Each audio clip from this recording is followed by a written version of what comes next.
নমস্কার বন্ধুরা, Priyanka's bright story চ্যানেলের আরেকটি দারুণ স্বাদের রেসিপিতে সকলকে স্বাগত জানাই। আজকে আমি পটল ও অল্প একটু ছোলার ডাল দিয়ে দুর্দান্ত একটি রেসিপি শেয়ার করব, যেটা ভাত, রুটি, লুচি, পরোটা সব কিছুর সঙ্গে খেতে দারুণ লাগবে। তো চলুন বন্ধুরা, রেসিপিটা শুরু করা যাক। তার জন্য আমি এখানে 6 পিস পটল নিয়েছি। পটলগুলি যেহেতু একদমই কচি, তাই পটলের খোসাগুলি আমি সম্পূর্ণ না ছাড়িয়ে প্রথমে একটি ছুরি দিয়ে পটলের গাটা ঘষে হালকাভাবে ছুলে নেব। তো এই কাজটা আপনারা বঁটি দিয়েও করতে পারেন। এবার পটলের এই দুই দিকটাই এইভাবে কেটে নিচ্ছি। এবার পটলের সাইডে এইভাবে কাঠ লাগিয়ে নিচ্ছি। আর আজকের এই রেসিপিটা যেহেতু গোটা পটল দিয়ে বানাবো, তাই গোটা পটলের সাইডে যদি এইভাবে অল্প অল্প করে কেটে নেওয়া যায়, তাহলে রান্নার সময় খুব সুন্দরভাবে মশলাপাতি ঢুকে যাবে আর পটলগুলি খেতে বেশ ভালো লাগবে। তো ভিডিওটি ভালো লাগলে বরাবরের মতো লাইক, শেয়ার, কমেন্ট ও সাবস্ক্রাইব করে পাশে থাকার অনুরোধ রইল। পটল ও ছোলার ডালের দুর্দান্ত টেস্টি যুগলবন্দি দেখার জন্য সম্পূর্ণ ভিডিওটাতে আমার সাথেই থেকে যান। দেখুন, সব পটলগুলিকেই আমি এইভাবে ছুরি দিয়ে কাঠ লাগিয়ে দিয়েছি। তারপর পটলগুলোকে ভালো করে ধুয়ে নিয়েছি। এবার পটলগুলিতে লবণ ও অল্প একটু হলুদ মাখিয়ে নিচ্ছি। এবার গ্যাস অন করে কড়া বসিয়ে দিয়েছি। ওতে দিয়ে দিচ্ছি 2 চামচ মতো সাদা তেল। আজকে আমি রান্নাটা সাদা তেলেই করব, আপনারা চাইলে সর্ষের তেলেও রান্নাটা করতে পারেন। এবার তেল ভালো করে গরম হয়ে গেলে খুন্তি দিয়ে তেলটা কড়ার চারিদিকে ঘুরিয়ে নেব।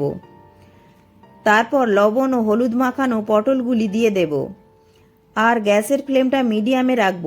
এবার পটলগুলিকে তেলের সঙ্গে একটু নাড়াচাড়া করে নিয়ে ঢাকা দিয়ে ভেজে নেব, যতক্ষণ না পটলের গায়ে সুন্দর একটা কালার চলে আসে। তো পটলটা ততক্ষণ ভাজা হোক। যেহেতু পটল ও ছোলার ডালের যুগলবন্দি, তাই ছোলার ডাল তো লাগবেই। তাই অল্প 2 চামচ মতো ছোলার ডাল আমি 2 ঘন্টা আগে ভিজিয়ে রেখেছিলাম। তো ছোলার ডালটা ভালোভাবে ভিজে গেছে। এবার ডালটাকে আমি ভালো করে ধুয়ে নিয়েছি। এবার মিক্সিতে দিয়ে দিচ্ছি, একটু দানা দানা ভাব রেখে পেস্ট করে নেব। এবার ওতে দিয়ে দিচ্ছি 2 কাঁচা লঙ্কা আর দিচ্ছি অল্প একটু জল দিয়ে দেখুন এই রকম একটু দানা দানা ভাব রেখে পেস্ট করে নিয়েছি। একটা আধটা গোটা দানা থাকলেও কোনো অসুবিধা নেই, বরং খেতে ভালো লাগবে। এবার পটলগুলো দেখুন একটা সাইড ভাজা হয়ে গেছে। এবার পটলগুলোকে নেড়ে চেড়ে উল্টে দিচ্ছি অন্য পিঠটাও ভাজা হওয়ার জন্য। দেখুন একটা পাশে খুব সুন্দর কালার চলে এসেছে, অন্য পাশটাও এইভাবে ঢাকা দিয়ে ভেজে নিচ্ছি। তো দেখুন বন্ধুরা, পটলগুলি আমাদের ভাজা হয়ে গেছে। পটলগুলিকে খুব সুন্দর কালার চলে এসেছে। এবার কড়া থেকে তুলে নিচ্ছি। এবার ওই তেলেতেই দিয়ে দিচ্ছি গোটা গরম মশলা, এলাচ, লবঙ্গ, দারচিনি, আর দিচ্ছি একটা তেজপাতা ও একটা শুকনো লঙ্কা, আর দিচ্ছি 1/2 চামচ গোটা জিরে ও 5-6টা গোটা গোলমরিচ। এবার ফোড়নটা একটু ভেজে নেব। যখন দেখবেন ফোড়ন থেকে খুব সুন্দর একটা গন্ধ বেরোচ্ছে, তখন ওতে দিয়ে দিচ্ছি একটা মাঝারি সাইজের পেঁয়াজ কুচি। পেঁয়াজটাকে একটু লালচে করে ভেজে নেব আর গ্যাসের ফ্লেমটাকে মিডিয়ামে রাখবো।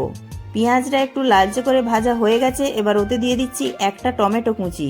পেঁয়াজ ও টমেটোটাকে একটু নেড়ে চেড়ে নিয়ে ওতে দিয়ে দিচ্ছি স্বাদ অনুযায়ী লবণ, তাহলে টমেটোটা তাড়াতাড়ি নরম হয়ে গলে যাবে। দেখুন টমেটোটা অনেকটাই নরম হয়ে গেছে। এবার ওতে দিয়ে দিচ্ছি 1 চামচ আদা বাটা। এবার আদা বাটাটা দিয়ে পেঁয়াজ ও টমেটোর সঙ্গে একটু ভেজে নেব, যতক্ষণ না আদার কাঁচা গন্ধটা চলে যায়।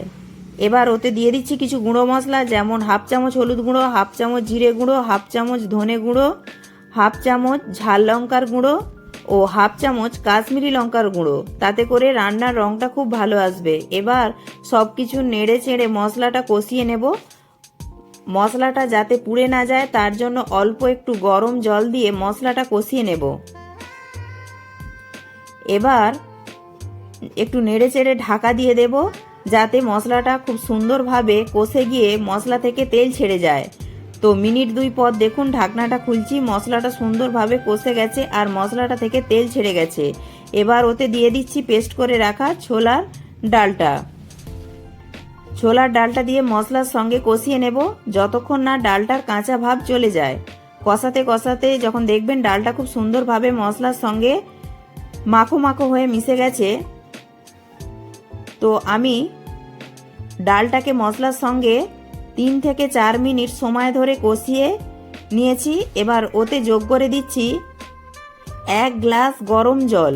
জলটা আমি একটু বেশি পরিমাণেই দিচ্ছি, কারণ যেহেতু এখানে ছোলার ডাল আছে, তাই যখন ঝোলটা ফুটে উঠবে তখন গ্রেভিটা কিন্তু একদমই ঘন ঘন থকথকে হয়ে যাবে। ফলে আপনারা যে যেমন গ্রেভি রাখতে চান সেই রকম জলটা যোগ করবেন। দেখুন ঝোলটা ফুটে গেছে। এবার ওতে দিয়ে দিচ্ছি ভেজে রাখা পটলগুলো দিয়ে ঝোলের সঙ্গে একটু নাড়াচাড়া করে নিয়ে ঢাকা দিয়ে দেব গ্যাসের ফ্লেমটা মিডিয়ামে রেখে 3 থেকে 4 মিনিটের জন্য। 3 থেকে 4 মিনিট সময় ধরে রান্না করে নিয়েছি। এবার দেখুন ঢাকনাটা খুলেছি, গ্রেভিটাও বেশ ঘন ঘন হয়ে গেছে আর পটলগুলো খুব সুন্দরভাবে সেদ্ধ হয়ে গেছে। এবার ওতে দিয়ে দিচ্ছি টেস্টের ব্যালেন্সের জন্য 1 চামচ চিনি। তবে এটা সম্পূর্ণই অপশনাল, মিষ্টিটা আপনারা না দিতে চাইলে নাও দিতে পারেন, তবে একটু দিলে খেতে বেশি ভালো লাগে। আর দিলাম 2 চেরা কাঁচা লঙ্কা, অল্প একটু গরম মশলার গুঁড়ো ও 1/2 চামচ ঘি দিয়ে এবার সমস্ত কিছু ভালো করে মিশিয়ে নিচ্ছি। এই রেসিপিটা আপনারা ভাত, রুটি, লুচি, পরোটা সবের সঙ্গে খেতে পারেন, দারুণ লাগে খেতে। একদিন হলেও বাড়িতে ট্রাই করে দেখবেন, দারুণ লাগে খেতে। মেশানো হয়ে গেলে গ্যাসের ফ্লেমটা অফ করে ঢাকা দিয়ে দেব 2 মিনিটের জন্য স্ট্যান্ডিং টাইমে রাখবো। তারপর পরিবেশন করে দিচ্ছি। রেডি হয়ে গেল আমাদের পটল ও ছোলার ডালের দারুণ টেস্টি যুগলবন্দি।